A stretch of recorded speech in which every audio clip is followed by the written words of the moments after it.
সদ্য গঠিত মন্ত্রিপরিষদের প্রথম বৈঠক বুধবার 18 ফেব্রুয়ারি বিকেল 3টায় অনুষ্ঠিত হবে।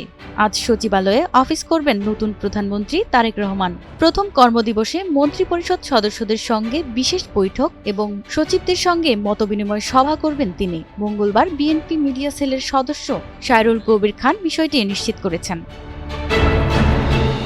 তিনি জানান, বুধবার সকাল 10টায় জাতীয় স্মৃতিসৌধে পুষ্পস্তবক অর্পণ করে তারেক রহমান সেখান থেকে ফিরে বেলা 12টার দিকে সচিবালয়ে মন্ত্রিপরিষদ বিভাগের প্রধানমন্ত্রীর দপ্তরে অফিস করবেন। সেখানে মন্ত্রিপরিষদ বিভাগের কর্মকর্তাদের সঙ্গে পরিচিতি ও মতবিনিময় সভায় অংশ নেবেন তিনি। সভা শেষে সচিবালয়ে দুপুরের খাবারের পর 3টায় মন্ত্রিপরিষদের বিশেষ বৈঠক করবেন। এর আগে মঙ্গলবার বিকেলে সংসদ ভবনের দক্ষিণ প্লাজায় শপথ নিয়েছেন তারেক রহমান এবং 25 জন মন্ত্রী ও 24 জন প্রতিমন্ত্রী। প্রতিমা সরকার, এনটিভি অনলাইন।